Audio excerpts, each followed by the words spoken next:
Welcome to the Resilience in Culture Complex Environments, the RiCE podcast, brought to you by Rocky Road Resilience. I'm your host, Colin Howe, and I'm joined by Aaron Edwards. And on this show, we meet extraordinary people who work to their limits, physically, mentally, and often geographically. And today we are joined by Chris. Hello. Chris, introduce yourself. Yeah, Chris Cully. I'm Managing Director of Dilitas. Probably been doing this in the security industry one way or another about 1,000 years. Everything from law enforcement to private security to corporate security and a few other bizarre things thrown in between. Fantastic. So what got you from A to B, from a young man to where you are today? Oh, it's kind of weird. I mean, I started life, all I wanted to be was a farmer, and then the long trade. I was very, very keen to get a commission in the army. I explained that to my mother, who took off at 1,000 feet and was still gaining altitude a week later. And that didn't seem like that was going to fly in the family. And so my father said, well, why don't you join the police? This was sort of 78. And I said, well, they don't want people like me. And he said, I think you find the will. So long story short, joined the police, went to Hendon when it was a police force, which is very different from what it is now. Went through the training at Hendon, which was very intense. Great failure rate, because if you did not meet the standards, they had no hesitation in getting rid of you. I remember there was a Chief Inspector Clack walked into the class. We were one of the first two classes they took together. Looked immaculate and barked at all of us and said his job was to ensure that he produced as many police officers on the streets of the Met as he could, because they were desperately short, but he would not let anybody leave Hendon if they didn't measure up to the standards that were expected. Those standards were high, and there was a lot of people who didn't make it out. So left there, ended up by going to Happy Hounslow, where I did the sort of first 2 years in uniform, that old thing of walking around the streets with a pointy hat on, shaking hands with old ladies and kissing babies. 80 paces a minute. Something like that, I don't know.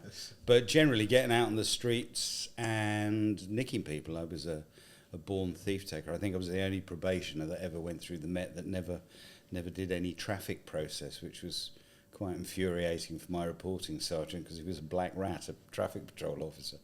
Had a great 2 years, loved it immensely. And then got through my probation, the final exam, where again a set standard was expected. Everything was a 60% pass mark, and you didn't get it. Come to the end of that 2 years, people had courses, this, that and the other, learned lots of stuff. You didn't get 60% on that final exam, they got rid of you. Very intense. And my old my old parent PC said, you should apply for special branch. What special branch, said I. Nobody really knew, because it was secret. And anyway, then it came out in orders, applications requested for those who wish to join special branch. And he knows a bit more about special branch than most people. And so I applied, and there was a ridiculously high number applied to begin with. And they have a paper sift. And when I was in the branch, I saw it as yes, no, no, no, no, yes, no, no, no. And the pile that are yes then get invited into, I think we did ours at the cadet training school. And you have a variety of exams. There's sort of like comprehension, A-level English, there's a general knowledge exam, which is everything to do with modern politics and political stuff, and a bit of other stuff thrown in. And if you're unwise enough to say you speak a language, you can have a language exam. My mate said, well, I can speak Russian, I'll do that. And I saw him a little while afterwards, and he looked like he'd been run over by a bus. I said, how was it? It was utterly terrifying. He said there was this woman that looked like she'd been thrown out of the KGB for being too unpleasant. And he said, I was expecting somebody to say, where would you go on holiday? And the first question is, what do you think the role of the Politburo is in relation to something else? He said, I couldn't answer it in English, never mind in Russian. Anyway, he got through, and long story short, eventually they took 8 of us and we joined the branch. Wow. So what was the original number? I don't know, it was well over 1,000. Wow. But, you know, it was the branch was a unique environment. And again, standards were ferociously high. And I had great fun in the branch. I did about 3.5 years. Did my time at Heathrow Airport, which was a very lively time. There was a lot of stuff going on. So for the viewers, what sort of period of time was that? So I joined the branch probably about 81. Okay. Was there to 83. All sorts of things. A very high risk of IRA, Irish Republican terrorism. There was also stuff going on in the Middle East, which I'm not going to talk about on camera, and lots of other crazy stuff that happened. And it was a great place to work. It really was a great place to work. Lots going on. You met all sorts of bizarre people. I had a very interesting exercise with Michael Caine one evening when I was convinced he was an IRA terrorist, and we almost had a fight as he arrived at Terminal 1 Internationals until I looked at him and thought, oh my God, it's Michael Caine. But anyway, all those kind of daft things happened. Eventually had a bit of a fallout with Commander Special Branch, and decided I was going to leave the branch, which was kind of, unheard of in those days. And I elected to go to CID. So they sent me to to Shepherd's Bush, which in those days was very much punishment posting. And I turned up. Nobody really spoke to me for a couple of months because A, I looked about 14. B, everybody thought, why has somebody come from Special Branch here and he doesn't really know what he's doing? And then I was very fortunate that there was I won't say who he was, there was a gentleman who turned up downstairs in uniform who'd come from the flying squad, and I understand something had happened that had involved him leaving the flying squad and coming to Shepherd's Bush in uniform. And the DCI said, oh, do you want to take over the crime squad? And he said, absolutely. And they said, well, you can have this guy because we don't know who the hell he is, what he's doing here. So we had a very frank and open conversation. I went to work with him, and it was a great time. And then one day, quite by chance, a guy walked into the Nick who was an American, and they ran upstairs and said, oh, there's an American who wants to speak to a detective. And I happened to be the only one there. I said, well, at that point I was becoming very disenchanted with the police. I said, well, take your epaulets off. Just do an accent. He won't know the difference anyway. But he wants to speak to a CID officer. And this guy was a guy called Tom Briggs, great guy, who Tom is still alive today.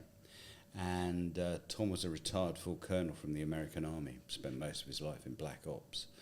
Very, very clever guy, very smooth operator. And he was the vice president of loss prevention and administrative services for the Kentucky Fried Chicken Corporation. Okay. We had a long 2 hours talking about this, that, and the other.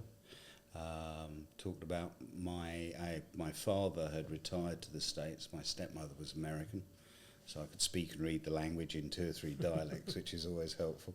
And then cut a very, very long story short. He'd been backwards and forwards with other people, and he offered me the job of loss prevention manager for Europe, the Middle East, and Africa for the Kentucky Fried Chicken Corporation, which I readily accepted.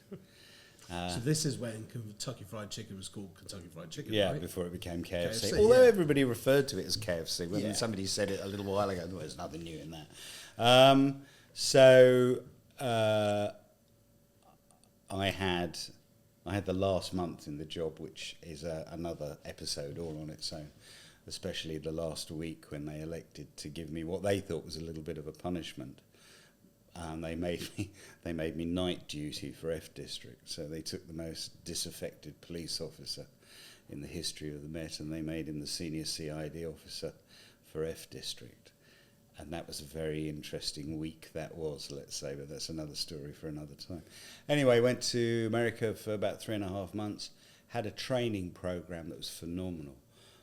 It was like, okay, you're a police officer and you have those skills. We're now going to teach you to take those skills and adapt the skills of a corporate security manager. We want you to be able to speak accounts. We want you to be able to speak training. We want you to be able to speak, construction, all the things that it did. And the whole idea was to get you to be able to work with all the various departments, so you became part of each department. They got to understand you, that you were there to help them. And the whole idea was to make the company stronger, more secure, eliminate risks, reduce risks, and ultimately, everybody knew that you were one of the company executioners, and if you were caught doing something, then you were dealt with very rapidly, and you were gone. And I was lucky. I had three and a half brilliant years with KFC. Loved every minute of it. Trailed all over the place, often with Tom, often on my own. Learned lots from all the great people I worked with. Then they went into a joint venture over here with Trust House Forte. That wasn't so wonderful, and I shall say no more. And then I was approached by a newly formed company called Argent. Don't know, have you ever heard of Argent? Mm-hmm. Okay, Argent were a group of ex-Rhodesian special branch officers, and they kind of formed what was the first in those days of the international security consultancy. And they'd approached my boss when John Forrest Smith, who was the guy who set up Argent, happened to be on the plane with Tom. Said, hey, here's our brochure. Tom said, go and see these guys. And I stayed in contact. So when eventually I left KFC, as it was with Trust House Forte, they said, do you want to come and work with us? I said, I would love to. So you could imagine working with a group of Rhodesian, as it was, special branch officers. It was like, ooh, here we go. And we did lots of interesting stuff. Probably the most important part was they developed this, they figured out there was a need to be able to help corporate organisations respond to an instant drama. There'd just been what's known as the Mars bar fraud or inquiry, where somebody phoned up Mars and said, if you don't tell us, you don't give us 2 million quid, we're not going to tell you which batch of the Mars bars we poisoned. And that was a very, very big inquiry that was run by, in those days, the Serious Crime Squad out of the yard. Anyway, John Forrest Smith and his guys, they said, we ought to put something together. And the first company we dealt with was Alberto Culvis. And so we were split into two teams. One team got hold of the board, as it was in those days, and basically took them through a week's training of how to respond if somebody phones up and says, hey, guess what? Here's the bad news. I want the money. And at the same time, I had a small team, and we did all the security service. I think the first one we did was Bracknell, and did one at security survey just to improve the security of the buildings. Because, going back to sort of 85, 86, it wasn't as sophisticated as it is now. And so we kind of did all that. At the end of the week, the trainers said, okay, that's all good. Somewhere in the next X amount of time, one day somebody's going to receive a phone call with a Northern Irish accent, which has got nothing to do with a Northern Irish accent. He wasn't available at the time, so we used somebody else.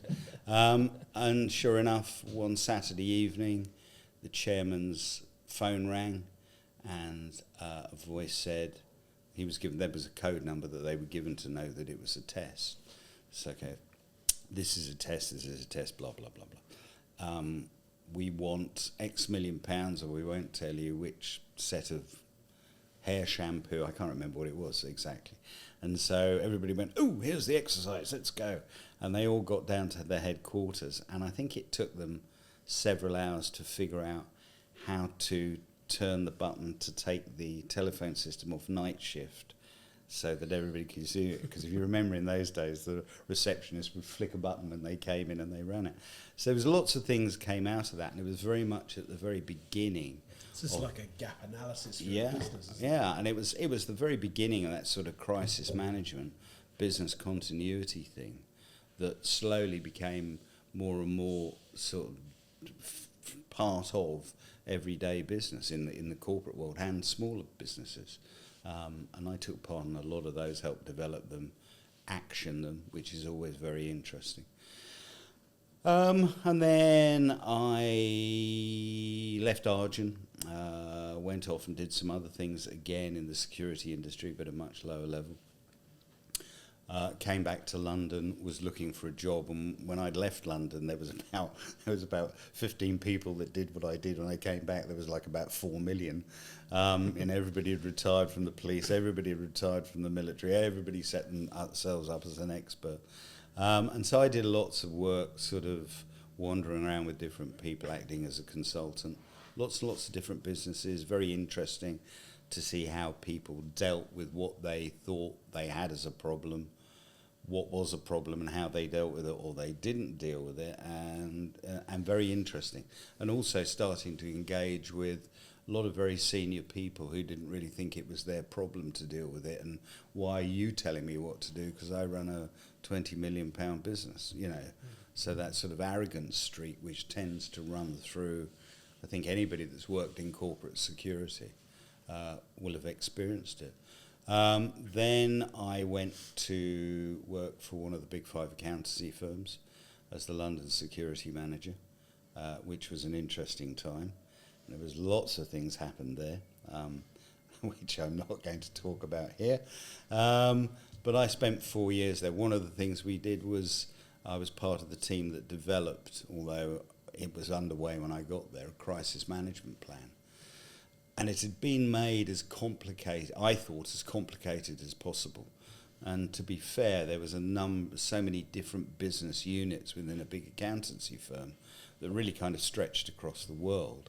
And how do we get everybody to jump to and respond and get on point when this works or when it happens?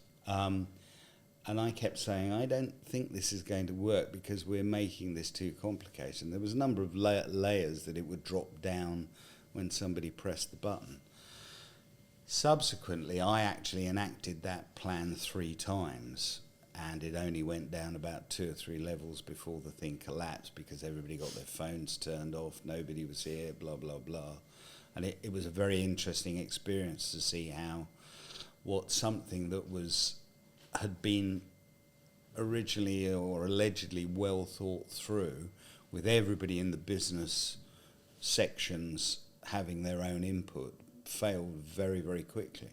And it was also interesting to note when we actioned this, it was all at weekends in the middle of the night. None of these things happened at Wednesday at 11 o'clock in the morning. It was, that was like, okay. To catch people on the hot. Absolutely. Well, these things just happened at that particular time because people weren't there. That's when things started to go wrong. And do you think there's a kind of a culture to how big CEOs perhaps look at these types of problems and go, we're going to deal or not deal, from the sense of, let's say, an American company versus a UK company? At that particular time, the Americans were a lot more switched on than we were. Okay. Because I think maybe it's not true now, but certainly we go back to sort of 85, 86, having had relatives in the States and kind of understanding a little bit how they think. They'd experienced a lot more and were a lot more switched on.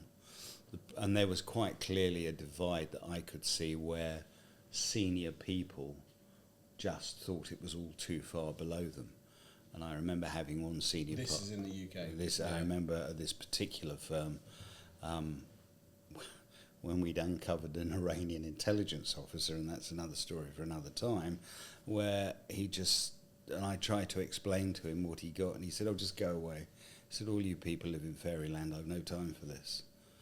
And that was, okay, fair enough. So, just reflecting back, you talk about KFC being like, we want more of this. Yeah. That's the impression I get. And I know these businesses are different sectors, etc. But then you talk about the work in the UK, it's almost like, it was almost a bit of an embuggerance that somebody figured they probably ought to have. And I also began to realise very quickly that the responsibility for security, loss prevention, call it what you want, but basically being able to put people up on the ramparts and have guards guard the gate to the citadel, that was seeming to devolve down into the facilities departments. And it became, there's a lot of people in facilities departments who are excellent at running facilities departments. they ain't good at running security departments because they don't understand it. And I subsequently went on and got the job of a security director and went to work as at a big company, a great company. Their job was they provided, office supplies. They were up and down the country, and they'd never had a security director then. There'd been a couple of things. I was recruited for the role. And when I started to go around all these huge warehouses and starting to do effectively loss prevention surveys, so I was examining all of them on the same format to try and figure out what was good, what was bad. And it suddenly became apparent that, the facilities team, who probably maybe were not that good at facilities, let's say, had signed the company into man guarding contracts, alarm contracts, this contract, that contract. They didn't really know what they were doing, just signed it, and it was an enormous problem. The MD at the time was a great bloke, and he said, "Chris, what do you think we should do?" I said, "Let's sack all of them and I'll take over the role of facilities," which we did. And it wasn't funny for them at the time, but they were a nightmare. They'd, not because they were ill-intentioned, but they'd probably spent most of their life in facilities somewhere doing something. And you suddenly confront them with $1 million, multi-million-pound business, say, right, we need to protect this. What are we going to do about it? Well, let's put an alarm system in. Okay, do you know how an alarm system works?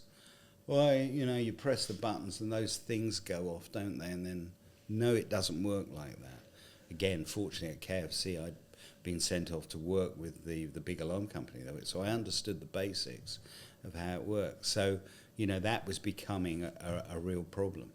And then during that period, I'd only been there 3 weeks, and we sacked the man guarding company, which we kept all the guards because they were 2p across.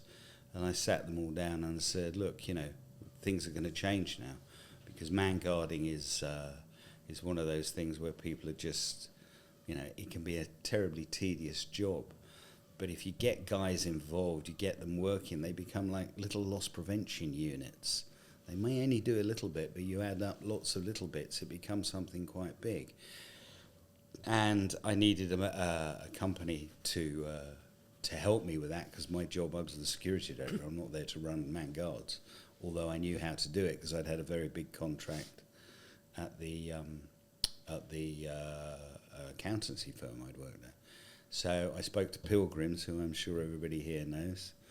And Billy Freer turned up, bless him. I got on with Billy instantly, a mate of mine. He said, look, do you want this contract? I just, somebody needs to run it. You'll find I'll interfere with it, but I'm here to work with you. Pilgrims took it over, did a brilliant job, and that started a really good relationship with those guys. Once a pilgrim, always a pilgrim. And then about sort of 12, 13 months down the line, one by one, all the senior managers, we all got made redundant because they were selling the company to a big American company. So I got made redundant. Billy phoned and said, would you like to come and work with us? Okay, I said, I'll come work for you as a consultant. And his partner there was a gentleman who may be known to none of a lot of people in this room. Nice guy, but they said all those guys seemed to be going through a period where when they looked at you, nobody blinked at you. They're great groups to work with, and I did a lot of stuff with them. We dealt with the animal rights people. There was a lot of good contracts they had. So what sort of period of time is this now? So we would probably be coming up to the end of the 90s, running towards 2000, I would have thought. So all that animal liberation work that was going on, a lot of their clients were under intense pressure from these people, and I did a lot of work on that. I did a lot of other stuff I'm not talking about, but I also went to work with their training section where we did all the training the journalists to survive in public order events. So in many ways it was like going home, because there I was at the public order training school on Hounslow, loads of people abusing me and throwing things at me and firebombs, and it was great. And I carried on doing that for a number of years with the guy that took that piece of business over. Thoroughly enjoyed it, very, very informative. Spent a couple of years, I think, with pilgrims. Then went into, I knew a guy who owned a small consultancy. I joined him, we built it up. It became very successful. We were just a small team. We worked internationally. Then eventually he and I parted company. I started Dilitas, and we've been plodding around for about 15 to 16 years. Again, a small... So Dilitas is about 15 years old? Yeah, it is. So we market it as a strategic intelligence corporate security company, which seems to catch everything, really. I say to people, we're a bit like the A-team. If you've got a problem and no one else can help, you can afford the fees, we'll come in. Have you got the whole team with that? I've got Murdoch. oh, absolutely. Howling mad. Where would we be without him? But we're a little team. After COVID, things changed, and I've just kind of run it on my own now. But I've got my own surveillance team that we've recruited and trained, all of whom come from, with the exception of one guy, all of whom are civilians. I've got hospice nurses, ex-bankers, actors, voiceovers, a chemist, all sorts of things. But we've trained them, and they're brilliant. I'll stand them up against anybody you want to bring forward, because you look at them and think, well, who are they? They haven't all got the watches or the desert boots or the whatever, and all walk in the same way. They all just troop along, especially the girls who are all in their sort of early 50s, and they just look like mum going shopping, and they're all superb. I've got guys who I've worked with for years as a small team of CP guys. I was going to say, sometimes it's getting people in that world that come from a military background or a policing background. It just doesn't fit, does it? No, it doesn't. It doesn't. It's I see this in the security sector now, and a few other sectors around that are leaning more on what we'll term the civilians or the university graduates or just the regular Joes. Well, we do a thing every year. We start in January with UCL, with their, I can never remember, what's the name of that poor girl that was shot who worked for the BBC? Come back to me in a minute. And they have a section of the university, and they degrees and masters in international terrorism, money laundering, you name it, they deal with it. Mark Evans is the visiting professor, very, very experienced guy. Spent a lot of time in Northern Ireland with our mutual friends. And so we start off in January, we take them along to Church Court Chambers, great barristers' chambers.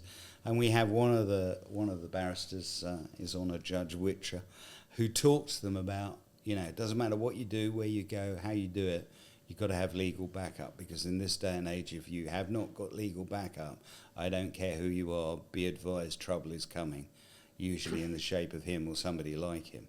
And then he sort of integrates that across to say, it's why we work with these guys at Dilitas, they understand that. If we want something done, we will go to them. They understand the need for having legal top cover and won't move without it, which we never do. The days of 25, 30 years ago, people talking out the side of the mouth going, don't worry, I'll square that one out, I'll be perfect. Those days are over and done with and dead. You're going to end up in court or all sorts of grief and aggravation. And then from that, we give a little bit of talk at the time. They ask questions. In the true traditions of the service, we then repair to the pub round the corner. And from that, there's always a number of guys and girls that will say, can you teach us a bit about surveillance? I mean, the one we did in May, we had 28 of them. And so we bring them all down to the office. They have a day with us. 2 or 3 of the surveillance operators will be there. It'll be death by PowerPoint, telling war stories, but drumming into them what tradecraft is and why you do it and what you don't do. They just soak it up like water on a dry sponge. And then we tip them out the following day into Kingston. We set them up into little teams. They've been prepared. They have their rabbits to follow. We've got a third eye wandering about to see whether they spot that. And, it's not a walk around Kingston admiring the ice cream stands. They have specific things to do, and there's 4 or 5 exercises that get progressively more difficult and at the end of the day, in the true traditions of the service, we end up in the pub, and each team's got to give the instructors a 10-minute briefing on what they think their target was doing, what did he or she do, we do all sorts of things. Like we send them into the Apple shop, so the target's got a whole load of URLs like nuclear weapon capability or nuclear fission, nuclear fusion. And so the idea is we expect them to get really close to be able. There's no point telling me he was in Apple all day. What was he looking for? Some of the smarter ones just go click and have a look at exactly what they've been looking at. Then he disappears up, or she disappears up to Waterstones, history of the Russian Revolution, this, blah, blah, blah. So there is a picture, and in the meantime, the target's wandering around into some of the more expensive jewellery shops. The jewellery shops in Kingston have got to know us now. And they take photographs and they make notes. So it sounds like as an exercise, you're almost growing and developing with the different threats out there. Yeah. How do you keep up with that? Because I know as an organisation, we do a lot on travel safety. Yeah. And we're always looking at what's the new threat, and then trying to find a way of integrating that. How do you do that from a training perspective? Look at it, messy. You've got to do it. It's out there in the newspapers, it's on the news, although you've got to be a little bit dubious about how much and what news you pay attention to. But there's lots of good websites that you can go to really start drilling down into it. I have a number of contacts who exist in the same world we do, and they in turn have a number of contacts that are on the ground in certain places. So you can pull back intelligence if you know where to go and to whom to speak to. And so it's the business we're in. So, we just keep an eye on what's going on. And then if we get a task come in that's relative to a location abroad, be it France, where at the moment the whole place seems to be going up in fire at the moment with all the awful fires they're getting, or wherever it might be, what's happening out in Taiwan, or so you have a very loose feel for what's occurring. So then if you've got to just focus in on something, you start going to the places where you will get up to the moment factual information, or you speak to chums who are able to go, well, my bloke on the ground last night phoned me and said, ooh. So, you can begin to... So it's an evolving training template, I guess. Yeah, it is. And, especially with the students, who are not only English students, they're from all over the place. They're a great mixture.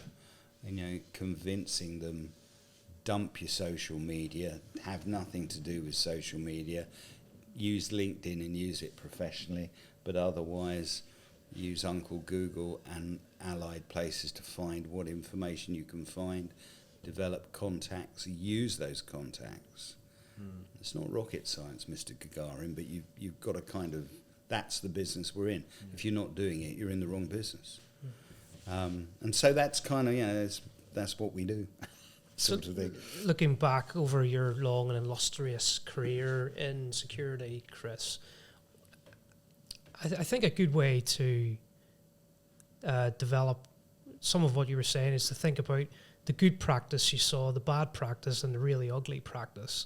And you've been hinting at that in the conversation we've had already. But if you were to look back over the past, even more recently, over the past 20 years or so, have you seen good practice, bad practice, and really terrible, ethically challenging or dubious practice? Yeah, I suppose I have to be careful what I say now. I think there are, let's say, those of us that know our craft and our trade,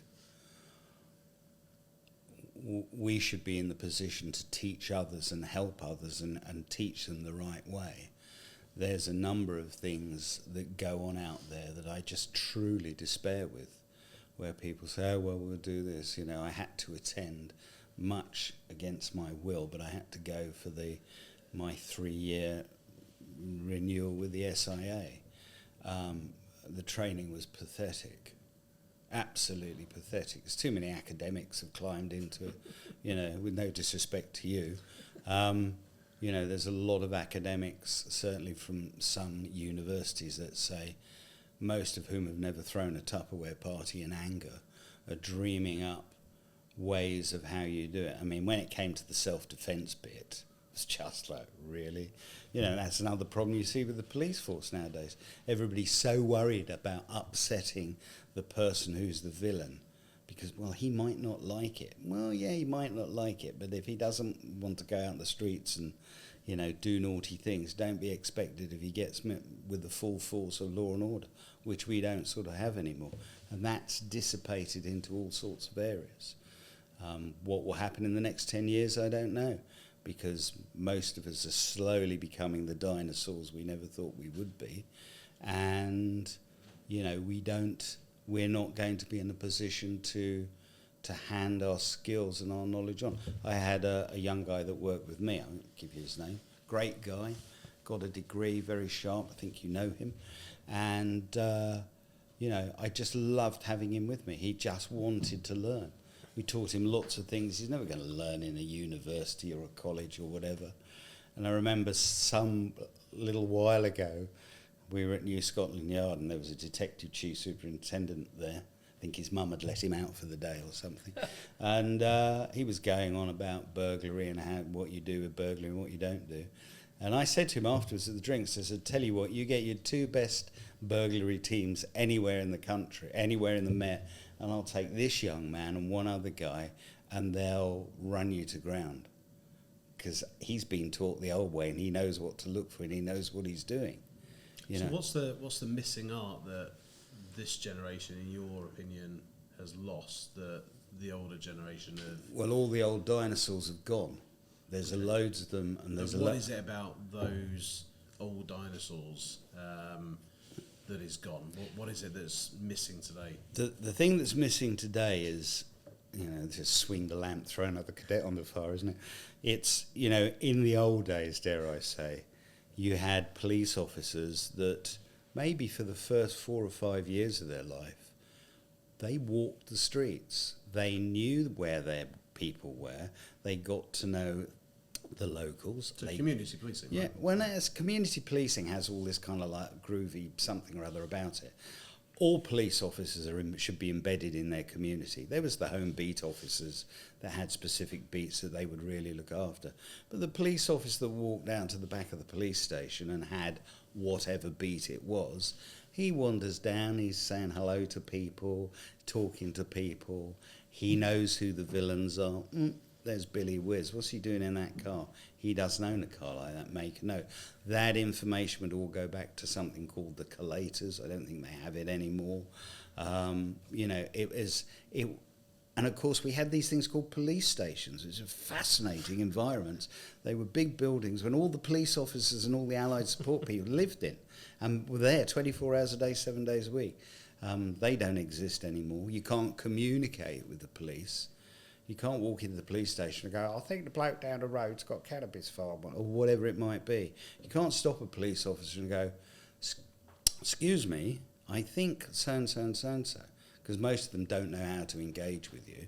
So you think it's so you probably answered the question, do you think it's a communication breakdown that's communication, changed? yeah, the police, trying to communicate with the police it's impossible. You can go onto the interweb and send an email and somebody might come back, somebody might not. And what about for today's generation to say, well, this is just the more efficient way of doing it? It's not more efficient. It doesn't work. Okay. You compare it to what it was 30, 40 years ago, to be able to pick up a phone, which of course most people pick it up to do something groovy on the phone, but pick it up and go, hello, is that the police station? Yes, hello, how can we help you? Well, I've got so-and-so. Right, hold on, stay on the line a second. You know, you go up to the old information room. I think probably I'm being unfair to, you know, the information rooms they've got. But information rooms used to be staffed by police officers. You go, yes, stay on the line a second. Tango 3 receiver, yes, we've got, you know, it worked so much more. It's like everything in this country is broken from the top down. And do you think that part of the reason for that is, and you've mentioned uniformed police officers, a lot of the functions of uniformed police officers has been outsourced. So in that sense, where do you see the future of the security sector going? Do you think that the governments around the world will be handing more responsibility over to the private sector? I can see that coming. You look at my local Bobby in London. They have guys and girls out on the streets all the time. They are nicking villains. I mean, I happened to see something this morning. There was one, my local Bobby. He stopped two guys on two bikes that had probably been stolen. They both had these huge big knives. He engaged both of them, pulled one of them off the bike, pushed the other one over. They just ran off. Police were called. Didn't turn up until ages later, which of course is really helpful, isn't it?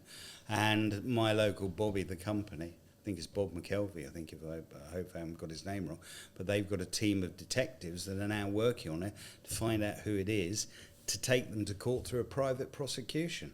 And if the police don't get their act together, they will eventually dissipate into being something, but it won't be, what William Mayne dreamt up in 1839 with Royal Peel.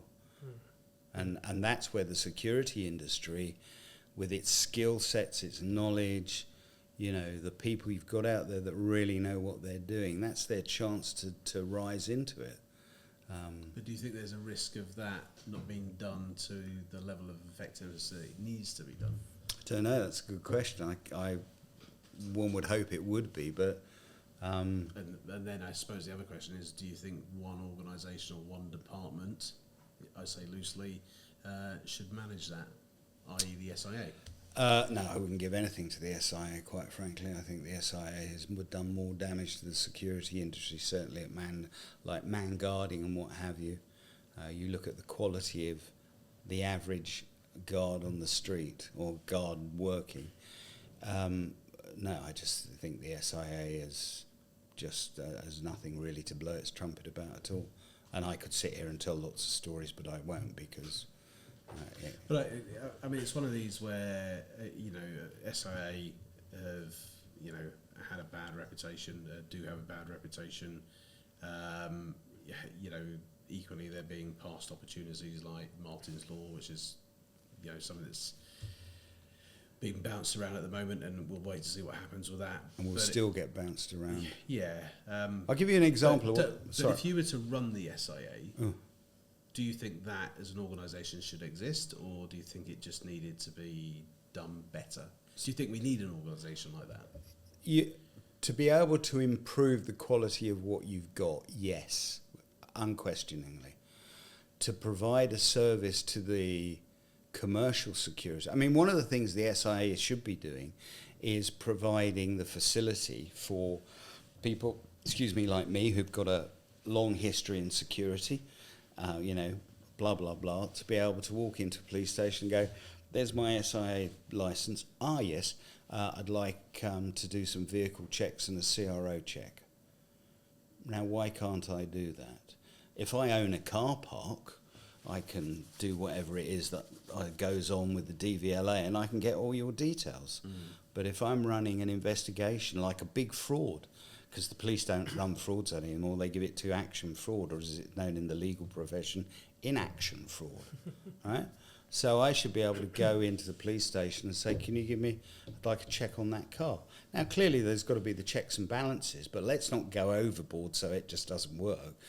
So if somebody comes back to me and says, why did you check that vehicle? I checked it because of this. Oh, right, thank you very much. And then suddenly you can move the investigation on. Certainly people should be being checked to see that they don't have criminal records and all the things the SIA does. And, there's a myriad of stories out there of people go, oh, well, you got nicked, he had an SIA licence. And how's he got an SIA? It's being very poorly managed. And it's like everything, you can talk about the police force and say, we were having this discussion with some people the other day, said, why is it not working? There's no leaders. There's a plethora of managers who manage away like little beavers, but there's no leaders. Now, I'm probably doing a few people a huge disservice, for which I apologise. But, the police, it needs to be a police force, not a service or not something else or whatever. It should be a police force. That's an interesting concept, isn't it? A force versus service. Yeah, well, it's not a service because it provides a very poor third-rate service. So, what is it? It needs to re-stamp itself. We are a police force. We're going to wear uniforms. We're going to look smart. We're going to train our people so they know what they're doing. And if you want to push a police officer around, don't be surprised if he responds in a slightly aggressive factor, because we're going to teach him how to do that, to protect him. They have a responsibility to protect their officers, not be worrying about whether, the victim is protected. It's all broken, and it's quite frightening. So if you were to establish a security company today, what kind of environment do you think that we are currently in terms of the security industry, in terms of where it may grow to become something akin to more of an executive function, perhaps, of the country, if indeed the police force is broken? So, if you were establishing it today, what kind of circumstances would you find are prevailing, and what advice would you give to people who find themselves at a very early stage of their security career, and they've maybe done an SIA training course and they're all rubber stamped and ready to go? From your experience, what would you like to pass on to them? First of all, I wouldn't start a security industry nowadays. I'd try and move back into farming. But anyway, that's another story. You've got to get people who are keen to learn, who have the wherewithal to learn. You don't need a degree to be a police officer. Another one of Theresa May's great but failed concepts. Okay, and with the College of Policing, what's that all about? What you need is people that are quite prepared to put a uniform on, get out on the streets, walk about, go up to somebody and go, pack it in, push off, as well as do all the myriad of other things police officers used to do but don't do. And from that, other things begin to stem. We start taking criminals off the streets. We start making it safe for people to walk about. We make sure that the people we're recruiting are the right people and don't have a history that nobody's bothered to pick up on. I mean, and you try and get everybody doing the same thing in the same way. It's very easy to say, sit here and just dream up a concept, but... So going back in time, and this is probably to round this off, best thing about Hendon for you as a young police officer? A level of discipline. A very strong level of discipline. Something you hated at the time? But no, loved it. Okay. It's like you just think there's a few people you thought and didn't say any more. It's the game. You got to play the game by the rules. If you don't like the rules, go and choose a different game. But it was great fun. We worked with experienced police officers. Latterly when you did the CID course, probably one of the premier CID courses in the world. It's gone, disappeared. Who knows? You dealt with You dealt with people who'd done the job. They hadn't been to college and got a degree and said, "Oh look, I've got a degree in arresting people and stuff." They'd actually been out there, walked the pavements, rolled about the streets, been to court. One of the complaints you hear from barristers all the time, we despair. Police officers get into court, we have trouble reading what they've written. So Hendon gives that discipline, right? Hendon enforced that discipline, and it enforced a level of training. Everything was 60%. The first week, not the first day, but every day you started your class, you had an exam on everything you'd done the day before. 60% was the pass mark. The end of the week, you got an exam on everything you did that week, 60% pass mark. At the end of the month, everything you'd done that month, 60% pass mark. And you're getting all the practicals on top of this. And that was it, 60%. When you get to the end of your first quarter, you do an exam on everything you've learned in that first quarter, 60% pass mark. You didn't make it, they got rid of you. Wow. And I always remember saying to somebody, a friend of mine, if I'd actually bothered with my A-levels to this level, I could have gone to Oxbridge. It was intense. It never stopped. They helped you. They were good teachers. You had police officers who were good academic teachers, but they'd done it for real. Yeah, there's something to be said about that. You know, it's like the military. You don't go into the army and get taught by a load of people who've done a degree in flower arranging or something, do you? Yeah, sheep shearing. Sheep shearing, that's really helpful when you're lying in the cuds wondering, I wonder what's going to happen next. Okay, so next question. Yeah. First person you nicked. First person I nicked was a drunk. Okay, talk me through that experience as a young, 17? No, I was 19 actually. 19, okay. So standing in the police station thinking, gosh, what's this all about, Alfie? And there was a bloke came in who was clearly drunk. There was one of the police officers. So you didn't even step outside. This guy came to you. No, it was very kind. Love that. It's much better when you can arrange for people to come in and be arrested than outside. And he went, right, come over here, son. I went, oh, yes, what can I do for you? He said, right, he's drunk. Oh, I've done this, yes. His breath smelled of alcohol. He went, yeah, right, come on, I help you find it out. This bloke's clearly smashed out of his noggin. And he went, right, there you go, sign that, blah, blah, blah. Now, I shouldn't have done that because it wasn't, but you go, ooh, what's going on? So that was my very first arrest, a drunk. But then after that, it just got... So no puke, no pushback, just an easy... Yeah, you're nicked. Okay. And of course, the thing I was trying to... That's one under the belt, right? Yeah, and I was trying to explain to a young police officer a few months ago. I said, you arrested people. We used to take them to magistrates' court. We would stand up and give evidence and do a bit of backwards and forwards with the local solicitors. And, I remember there was one time I'd nicked somebody. How'd you plead, guilty or not guilty? It was like, not guilty. And the whole court, everybody went, what? All the police officers turned. Nobody ever pleaded not guilty. That was part of the game. They'd got nicked.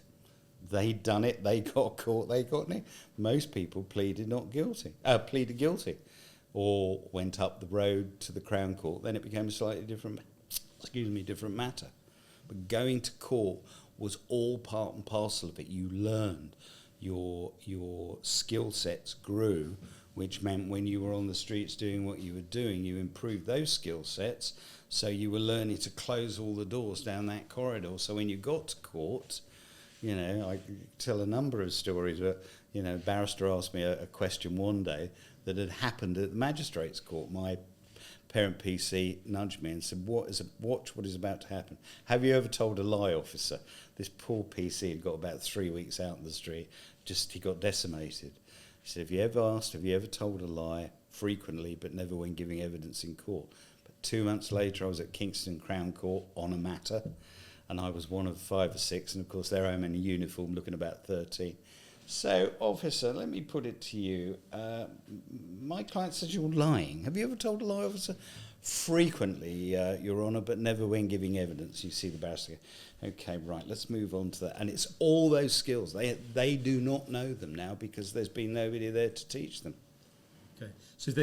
So probably if we were to round this off and go, let's look at the security industry, look at the police force, it's the structure, right? Yeah. Surely. Yeah.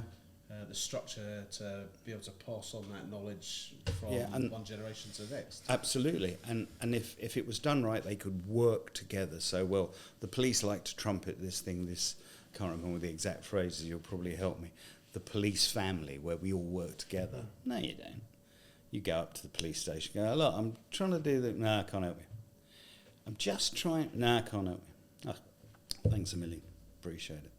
That's if you can find a police station, which you can't. And that's if you can then find a police officer who wants to be bothered to help you. Wow. And same for security industry. Yeah.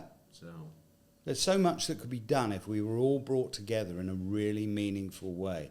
It would be phenomenal. But it's broken, it's disjointed, it's not working. Wow.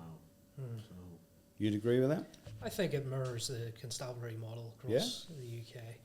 And I would say that working in silos is unfortunately where the military have been for a long time, trying desperately to get away from it.